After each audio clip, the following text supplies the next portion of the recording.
عليك يا نبي الله وعلى آلك وأصحابك يا نور الله وعلى آلك وأصحابك يا نور الله. فرمان مصطفیٰ صلی اللہ تعالی علیہ وسلم نے کہ جو کوئی شخص مجھ پر ایک مرتبہ درود پاک پڑھتا ہے اللہ تعالی اس پر 10 رحمتیں نازل فرماتا ہے، اور جو کوئی 10 مرتبہ درود پاک پڑھتا ہے اللہ تعالی اس پر 100 رحمتیں نازل فرماتا ہے، اور جو کوئی مجھ پر 100 مرتبہ درود پاک پڑھتا ہے اللہ تعالیٰ اس کی دونوں آنکھوں کے درمیان لکھ دیتا ہے کہ یہ بندہ دوزخ اور نفاق سے بری ہے، اور کل بروز قیامت اللہ تعالیٰ اسے شہداء میں سے اٹھائے گا۔ سبحان اللہ، صلو علی الحبیب صلی اللہ تعالی علی محمد صلی اللہ علیہ میرے پیارے محترم نبیوں، الحمدللہ آج ہم ایک مبارک محفل کے اندر حاضر ہیں، اور یہ محفل پاک سید الشہداء امام علی مقام، امام تشنا کام، امام عرش مقام حضرت سیدنا امام حسین رضی اللہ تعالی عنہ اور آپ کے دیگر رفقاء اور ساتھی جو میدان کرب و بلا میں شہید ہوئے ان کے ذکر خیر کے لیے سجائی گئی ہے، اور ہمارا یہ عقیدہ ہے کہ اہل بیت اطہار کا ذکر کرنا یہ ہمارے لیے اللہ تعالیٰ کی رحمتوں کے نزول کا سبب ہے، کہ جہاں پر عام بزرگان دین اور اسلاف کا ذکر خیر کیا جائے وہاں پر اللہ تعالیٰ کی رحمت برستی ہے، تو جہاں پر نبی مکرم صلی اللہ تعالی علیہ وسلم آپ کی پیاری اور پاکیزہ آل کا ذکر ہو، صحابہ کرام و اہل بیت اطہار کا ذکر ہو، تو وہاں پر اللہ تعالیٰ کی رحمت کس قدر برسے گی اس کا اندازہ آپ خود لگا سکتے ہیں۔ تو ہمیں یہ دعا کرنی چاہیے کہ اللہ تعالیٰ ہمیں اس محفل پاک کے حقیقی فیضان سے مستفیض فرمائے، ہمارے قلوب و اذہان کو نبی کریم صلی اللہ تعالی علیہ وسلم اور آپ کی آل پاک تمام صحابہ کرام علیہم الرضوان کی محبت سے فیض یاب فرمائے۔ اللہ رب العالمین قرآن پاک کے اندر کئی مقامات پر اہل بیت اطہار کی پاکیزگی اور تطہیر کا بیان فرماتا ہے، اور اس کے ساتھ ساتھ اللہ رب العالمین نے نبی کریم صلی اللہ تعالی علیہ وسلم اور آپ کے صحابہ و اہل بیت اطہار کی جو باہمی کیفیت ہے اس کو بھی بیان فرمایا ہے۔ اللہ رب العالمین نے قرآن پاک میں ارشاد فرمایا، محمد رسول اللہ والذین معہ اشداء علی الکفار رحماء بینہم تراہم رکعا وسجدا۔ اس آیت مبارکہ کا ترجمہ یہ ہے کہ اللہ تعالیٰ ارشاد فرماتا ہے کہ محمد صلی اللہ تعالی علیہ وسلم اللہ تعالیٰ کے رسول ہیں، اور وہ جو ان کے ساتھ ہیں، ان کے ساتھی ہیں، صحابہ ہیں، اہل بیت بھی اسی میں آتے ہیں، ان لوگوں کی کیفیت یہ ہے کہ یہ کافروں کے حوالے سے بڑے سخت ہیں، اشداء علی الکفار، کہ جب کافروں کی بات آتی ہے، نافرمانوں کی بات آتی ہے، اللہ اور اس کے رسول کے دشمنوں کی بات آتی ہے، تو اس وقت ان کا غصہ اور غضب دیکھنے کے لائق ہوتا ہے۔ اس وقت ذرہ برابر یہ کسی چیز کی پرواہ نہیں کرتے، بلکہ کافروں کے اوپر یوں جپڑتے ہیں جس طرح جپڑنے کا حق ہوتا ہے۔ لیکن ان کی باہمی کیفیت یہ ہے، رحماء بینہم، آپس میں بہت زیادہ پیار کرتے ہیں، آپس میں بہت زیادہ محبت کرتے ہیں، اور جس طرح کافروں پر ان کے حملے دیدنی ہوتے ہیں اسی طرح ان کی آپس میں پیار اور محبت بھی دیکھنے کے لائق ہوتی ہے۔ یہ ہے وہ لوگ اور پھر فرمایا تراہم رکعا وسجدا. یہ تو کافروں کا ذکر ہے. پھر اس کے بعد ان کی آپس کی محبت ہے اور اللہ تعالیٰ کی بارگاہ میں عاجزی اور انکساری، اللہ تعالیٰ کی عبادت، ان کے زہد و تقوی کا یہ عالم ہے کہ جب بھی تم ان کو دیکھتے ہو تو کوئی رکوع میں اللہ تعالیٰ کی تسبیح بیان کر رہا ہوتا ہے تو کوئی سجدے کے اندر اللہ تعالیٰ کی بارگاہ میں گریہ زاری کر رہا ہوتا ہے. سبحان اللہ. یہ ہے صحابہ و اہل بیت اطہار کی شان جو اللہ تعالیٰ نے قرآن کے اندر بیان فرمایا.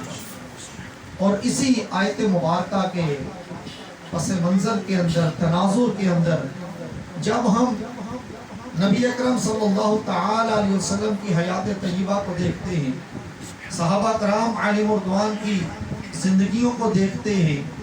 اور پھر بالخصوص اہل بیت اطہار کی زندگیوں اور ان کی سیرتوں کا مطالعہ کرتے ہیں تو ہمیں یہ سب چیزیں بالکل روز روشن کی طرح واضح دکھائی دیتی ہیں. سبحان اللہ. یہ محفل پاک بالخصوص حضرت سیدنا امام حسین رضی اللہ تعالی عنہ کے ذکر خیر کے لیے اور دیگر شہداء کربلا کے ذکر خیر کے لیے سجائی گئی ہے. تو ہمارے محترم ندیم بھائی جو صاحب محفل بھی ہیں، میزبان محفل بھی ہیں، تو انہوں نے ایک خواہش کا اظہار کیا تھا کہ کچھ کربلا کے واقعات کا بیان ہونا چاہیے، کچھ اس کے حوالے سے بھی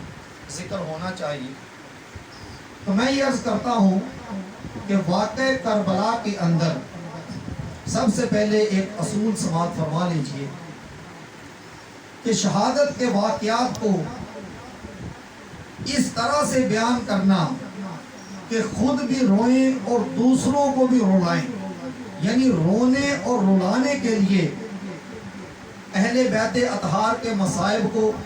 ان کی پریشانیوں کو، ان کی تکلیفوں کو، ان کی پیاس کو اور ان پر ظلم و ستم جو کیے گئے، ان سب کو بیان کرنا فقہائے کرام فرماتے ہیں کہ یہ درست نہیں ہے. یعنی رونے رلانے کے لیے خاص طور پر عذاب، مصیبتیں جو ان پر آئیں، ان کو بیان کرنا یہ درست نہیں ہے فقہی اعتبار سے. اور دوسری بات یہ بھی سن لیجئے کہ واقع کربلا کے اندر بہت سارے ایسے واقعات کہ جو من گڑت ہیں، جو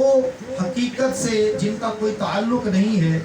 ان واقعات کو بڑا بڑھا چڑھا کر بیان کیا جاتا ہے. اس کا مقصد صرف اور صرف لوگوں کے جذبات کے ساتھ کھیلنا ہوتا ہے. یاد رکھیے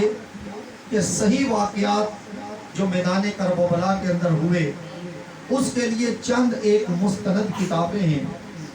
مفتی نعیم الدین مراد آبادی رحمۃ اللہ تعالی علیہ، آپ کی کتاب سوانح کربلا، امیر اہل سنت کی کتاب کربلا کا خونی منظر، یہ ان مستند کتابوں میں سے ہے کہ اگر آپ صحیح واقعات کا مطالعہ کرنا چاہتے ہیں تو آپ ان کتابوں کو دیکھیں. یہ جو طرح طرح کے بیانات ہیں یا طرح طرح کی کتابیں ہیں، ان سے تھوڑا گریز کریں کہ ان کے اندر اکثر ایسے واقعات ہیں کہ جن کا حقیقت کے ساتھ کوئی تعلق نہیں ہے. اب اگر میدان کرب و بلا کے اندر شہادتوں کا ذکر کیا جائے تو اس کے بارے میں بھی علماء کے دو طرح کے اقوال ملتے ہیں. ایک قول تو یہ ہے کہ جب حضرت امام حسین رضی اللہ تعالی عنہ تمام اتمام حجت کر چکے اور میدان کرب و بلا کے اندر یزید کی فوجوں کو خطبہ بھی دے دیا، ان کو سمجھا بھی دیا، اور اس خطبے کے اندر آپ نے واضح طور پر یہ ارشاد فرمایا تھا کہ کل بروز قیامت اللہ تعالیٰ کی بارگاہ میں اگر تم سے یہ پوچھا گیا کہ میرے خون کو ناحق کیوں بہایا تو تمہارے پاس کیا جواب ہوگا. یعنی اس طرح آپ نے ان کو سمجھایا، انتہائی پیار اور محبت کے ساتھ ان کو خطبہ دیا، لیکن اس کے باوجود بھی وہ لوگ حضرت امام حسین رضی اللہ تعالیٰ عنہ کو شہید کرنے کے در پہ تھے. ان کے کانوں پر جوں تک نہ رینگی. بعض روایتوں میں آتا ہے کہ کچھ لوگوں نے وہاں سے ہٹنا چاہا، لیکن جو دشمنان اہل بیت تھے انہوں نے ان پر بھی ظلم و ستم کیے اور ان کو مجبوراً اپنے ساتھ شامل رہنے کا حکم دیا۔ یہ بھی واقعات ملتے ہیں۔ اور اسی طرح سے ایک روایت کے مطابق واقعہ کچھ یوں ہوا کہ جب حضرت امام حسین رضی اللہ تعالیٰ عنہ اتمام حجت کر چکے تو ایک ہی مرتبہ باہم ایک لڑائی کی کیفیت ہوئی، ایک جنگ کی کیفیت ہوئی، اور اس کے اندر اہل بیت اطہار کے جو شہزادے تھے، جو سارے کے سارے ساتھی تھے، وہ شہید ہو گئے، اور حضرت امام حسین رضی اللہ تعالیٰ عنہ نے بھی اسی کے اندر شہادت پائی۔ اور ایک روایت کے مطابق یہ ہے کہ پہلے کچھ جو حضرت امام حسین رضی اللہ تعالیٰ عنہ کے ساتھ ساتھی تھے تو وہ آگے بڑھے اور انہوں نے ان کے ساتھ جنگ کی کوفیوں کے ساتھ، لیکن بعد میں جو بالخصوص اہل بیت اطہار کے جو لوگ تھے وہ ایک ایک کر کے، جس میں حضرت سیدنا حر رضی اللہ تعالیٰ عنہ، شہزادہ علی اکبر رضی اللہ تعالیٰ عنہ، اور خود حضرت امام حسین رضی اللہ تعالیٰ عنہ، یہ سارے پھر باری باری میدان کرب و بلا کے اندر گئے۔ انہوں نے ان بدکاروں کے ساتھ، کوفیوں کے ساتھ جنگ کی اور اس طرح سے جامع شہادت نوش فرمایا۔